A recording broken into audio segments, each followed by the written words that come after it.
Hey, we're looking at the second video for a testimony of Jesus Christ that is found in Isaiah chapter 11, verses 1 through 5.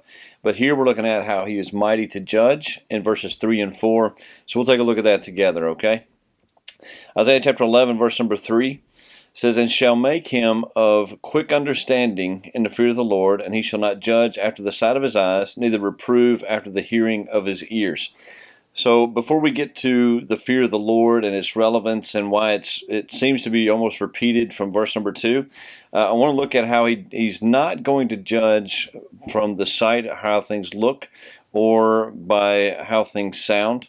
And I want you to take a thought about King Solomon when the two women came before him and they're both claiming to be the mother of a baby. And he used what he saw and what he heard to make a decision. So he could see the tone and the attitude and the emotion between the two women. He could see the contrast. He would hear their testimonies and what they're saying. And then he made a judgment call to exploit those things and say, hey, we're just going to cut the baby in half and give each of you part of it. And then he could look and hear the response and decide who the mother was. Jesus Christ is going to be above and beyond the wisdom of Solomon. He's going to be above and beyond how things look and how they sound. Also, when you think about if you've ever seen a legal proceeding on TV, especially from anybody that's rich and powerful, they're able to afford 5 or 6 attorneys literally to represent them. And then you might have some individual who just has one, or there has to be one assigned to them, and that really does have an impact. It truly influences the outcome. So we're not going to have to worry about, well, this person here's got a better voice, or they can pray better, or they're going to be able to get.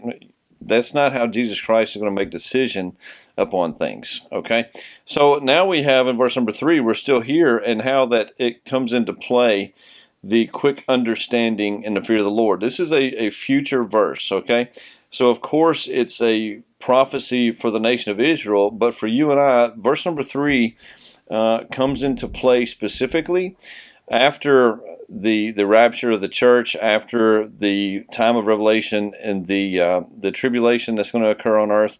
And what comes after that, the Bible teaches specifically that there's going to be a period of time of 1,000 years that Jesus Christ is the king and the ruler on the earth. So he's going to set things right, and earth and humanity are going to experience perfect government for 1,000 years. And the motivation, the factor, quick understanding and the fear of the Lord. Now, fear of the Lord is talking about awe and reverence, okay? And that's awe and reverence in His holiness, in His sovereignty, in His beauty and glory, all those things. And that's going to be a motivating factor for Jesus Christ, that all things need to glorify God because He's going to represent God in a way that you and I have never been able to. I don't know about you, but I fall short in how I represent God and Jesus Christ all the time. And there are many regrets that I have and you have in our past. It's like, man, that's not going to be good. I got to put that under the blood because I don't want that coming back up on Judgment Day. But anyway, that's not going to be an issue with Jesus Christ, but it is going to be a motivator. He is going to have the motivation and the understanding. This needs to be glorious to God. This needs to make God look good, and this is going to be pleasing to Him. We're not going to sweep anything under the rug. We're not going to leave any loose ends. We're going to judge and make things right, and it's going to happen for the glory of God, and He's going to be wanting to reverence Him and in awe of who God is. And so that's going to play a big part in how that He judges, and the fact that He's mighty to judge, because He is God, and there is a fear and a reverence and an understanding of God better than you and I have. Okay? Then we get into verse number 4 that's included in this, and this is still the testimony of Jesus Christ. It says, "But with righteousness shall He judge the poor." So starting verse number 4, that's in contrast to verse number 3. He's not going to judge on how things look and how things or sound, but in righteousness He's going to judge the poor. And then it goes on and it says, "And reprove with equity for the meek of the earth." Those two are kind of in the same package, the poor and the meek of the earth. And when you think about this, the meek of the earth, meekness is talking about a reservation, a reserved personality trait, a reserved fruit of the Spirit. And the meek of the earth are those that are just wanting to do their job. They just want to take care of their family. They just want to take care of their land, take care of their assets, whatever's theirs. They just want to work. As opposed to those, and this isn't wrong, it's a contrast. But there are those that are ambitious and are politically minded, and they're in control of things. They're on the forefront. They're dictating the laws and the policies and the rules that the meek of the earth have to abide by and live by. So it says that Jesus with righteousness is going to reprove with equity. He's going to make corrections for the meek of the earth, for the bread and butter of mankind, for the people that are just working daily and living and wanting to experience life. We want all the hurdles and things, dilemmas out of the way so that we can do that. So he's going to set that right for the meek, and then also for the poor, whatever advantages or disadvantages anybody thinks that there is or that there might not be or that needs to happen and change, Jesus Christ is going to rightly set that in order. And then you think about the aspect, I don't know about you, but I've seen some people who play to be poor, but it's a choice. I've lived in a couple of big cities where there's a lot of street corner panhandlers, for lack of a better word. They're wanting money, and they look in better health and shape and condition than I do. And it's what's going on. Of course, there's more happening there. However, it's just the easy route to make 20 or 30 bucks an hour begging. And Jesus is going to set that right too. Hey, hold on, you're not really poor. You don't have to be poor. This is what needs to happen in your situation, because they're all different, and he's not going to judge, again, per verse number 3, on what that person tells him or what he sees. It's going to be the fact of the matter. It's going to be reality, because he knows the heart of men. He knows our background just by looking at us.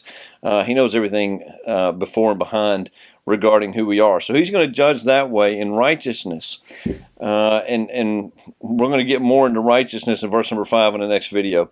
But he's going to reprove and judge. And then it says, he shall smite the earth. This is where we get into the might of his judgment. That he's going to smite the earth with the rod of his mouth, and with the breath of his lips shall he slay the wicked. So those are two things that are going to occur just with the action and the effort from his mouth. Okay, so when you talk about he shall smite the earth with the rod of his mouth, now smite is a synonym for to strike or to be struck. And what you think about in Buffalo, New York, just a few weeks ago. This is January 2nd, 2023. But a few weeks ago, Buffalo, New York was struck with a blizzard that happened, and overnight they got 4 to 6 feet of snow. Nothing else mattered. It didn't matter if you needed to get to the hospital, if you needed to get to work. It didn't matter if an ambulance needed to get to you. Nothing mattered until the roads got cleared and you could move around. They were struck by that, and that dominated everything until there was provision made.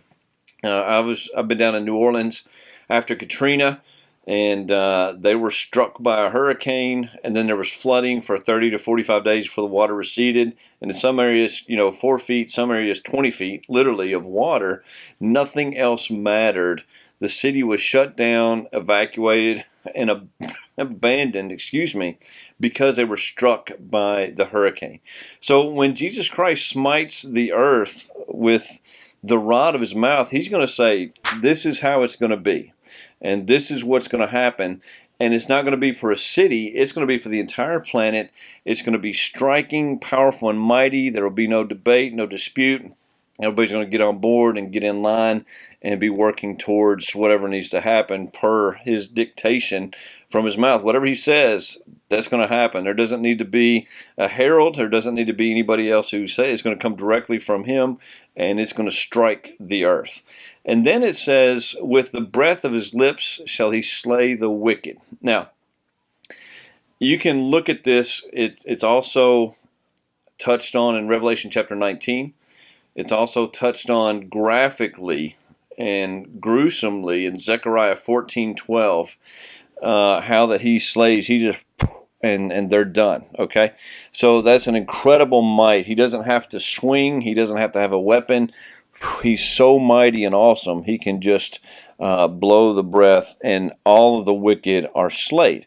That might sound cruel and hard and whatever, but if you think about when this is talking, it's in Revelation 19, when the Antichrist and Satan and the false prophet and all the nations of the world, they come against Jesus Christ in Armageddon, there's no more time for negotiation. There's no more time for mercy. There's no ability to reason. All those things are over and done. It's when you stand before the judge and he drops the gavel, that means, all the litigation is finished. There's a decision made. There's a verdict.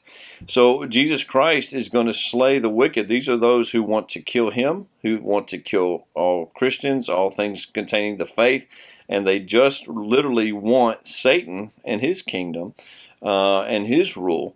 And so they come and they face Jesus Christ, and again, in a display of his might and power, he just eradicates them instantly. I don't know if there's any kind of scuffle or skirmishes, or if you and I have a part in that, other than being behind him, as Revelation 19 describes, and even the book of Jude. But that's what's going to happen, and that's the relevance of how mighty that he is.